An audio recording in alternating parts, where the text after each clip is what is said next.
Passons maintenant à la cinquième caractéristique qui est la valence. Dans un top d'horloge, on peut trouver un signal représentant un bit, comme on peut trouver un signal représentant plusieurs bits.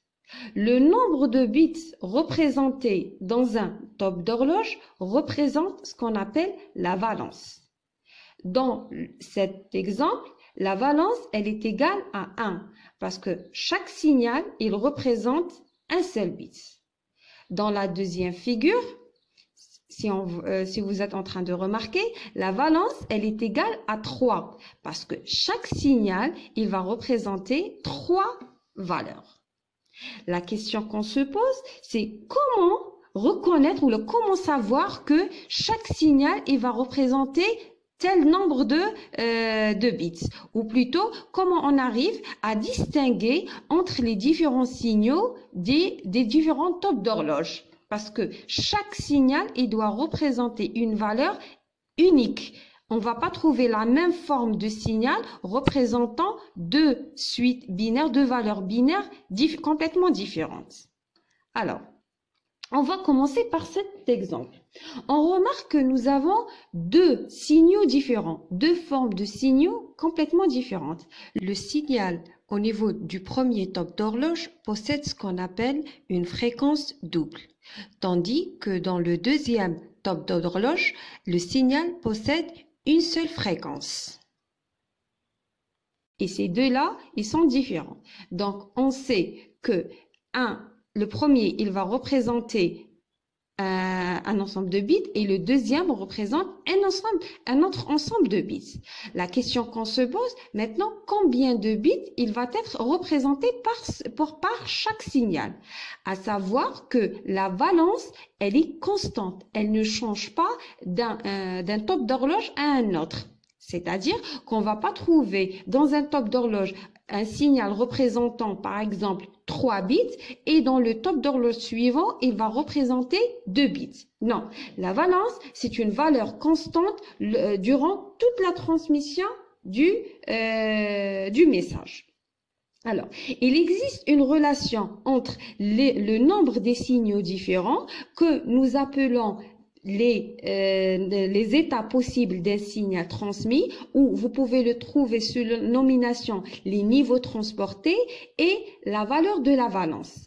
Alors, le nombre des états possibles d'un signal transmis, elle est égale à 2 puissance V. V, c'est la valence.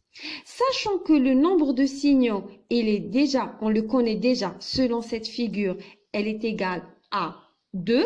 Donc, on peut déduire que la valence, elle est égale à 1.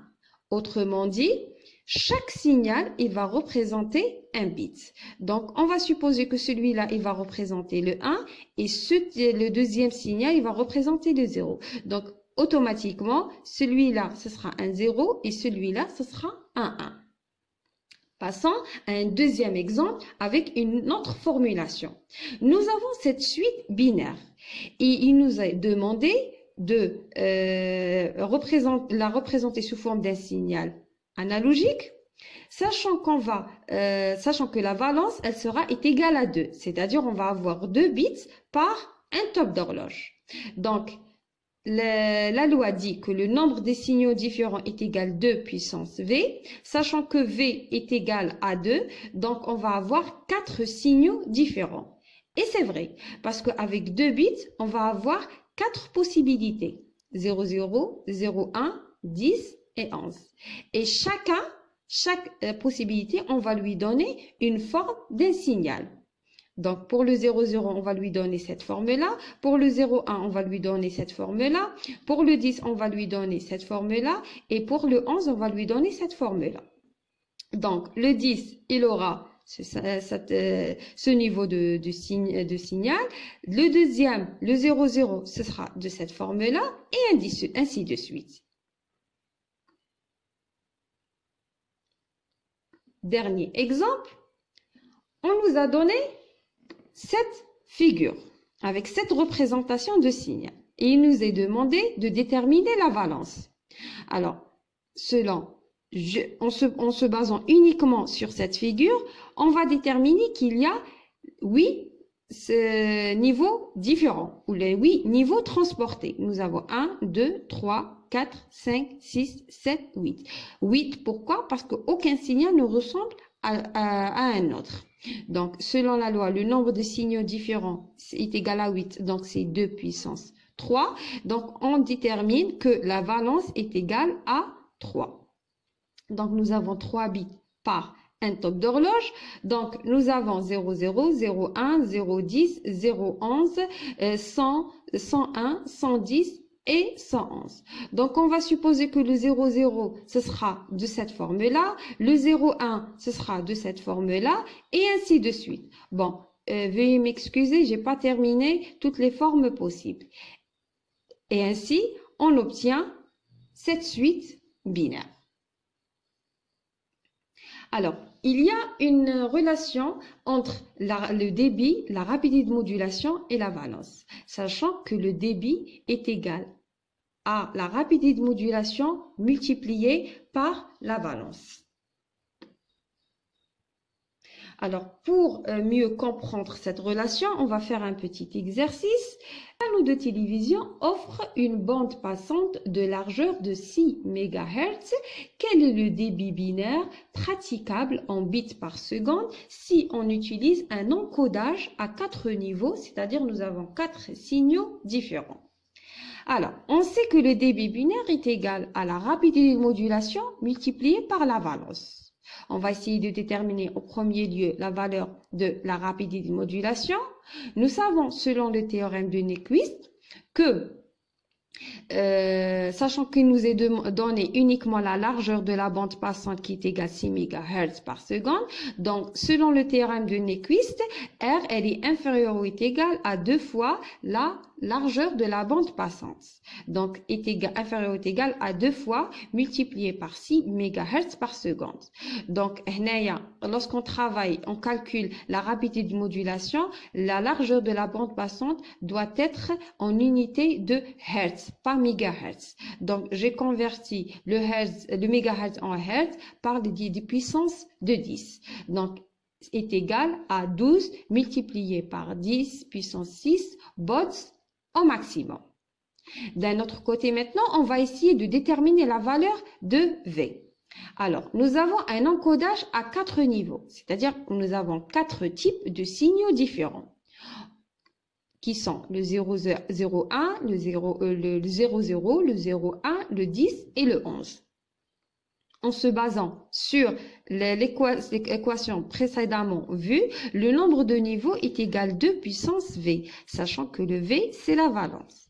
Ainsi, nous allons transporter 2 bits par un top d'horloge. Donc, la valence, elle est égale à 2. Ainsi, le débit est égal à 12 multiplié par 10 puissance 6, multiplié par 2, qui est la valeur de la valence, et on obtient 24 fois 10 puissance 6 bits par seconde. Et bien sûr, on va essayer de la convertir, donc nous avons 24 mégabits par seconde. Alors, avant de passer à la dernière caractéristique, je tiens à faire une remarque très importante. Si on résume bien, le débit est égal à la rapidité de modulation multipliée par la valence, sachant que la valence, c'est le nombre de bits par un top d'horloge. Et d'un autre côté, nous savons que le nombre des états significatifs est égal à 2 puissance V, c'est-à-dire le nombre des signaux différents, il est égal à 2 la puissance la valence. Alors, il y a une petite remarque, si vous allez faire des recherches au niveau du net, vous allez trouver que dans certains documents, certains sites web, certains supports de cours, ils utilisent la formule suivante, où le débit est égal à la rapidité de modulation multipliée par le log de 2 de V. Alors, pourquoi cette formule-là ? Parce que dans ces documents, ils considèrent que le terme valence, qui est le V, il représente le nombre des états significatifs. حنايا شفنا بلي لا فالونس سي حاجه و لو نومبر دي زيتا سيغنيفيكاتيف سي حاجه واحده اخرى. alors dans certaines documentations يقول لك لا la valence هي le nombre des états significatifs, c'est-à-dire la valence هي le nombre تاع les différents signaux possibles. ainsi le v هي اللي est égal à 2 puissance n و l n هي le nombre de bits par t. Sauf que on s'est basé sur, beaucoup plus sur les documents officiels du chercheur Guy Pujol. Alors, tous les documents de Guy Pujol, ce sont une référence dans le domaine du réseau informatique. Donc, nous travaillons au niveau de la matière réseau. La formule suivante, on considère que V, c'est le nombre de bits par top d'horloge, c'est-à-dire la valence, où le nombre des états significatifs, c'est 2 à la puissance de la valence.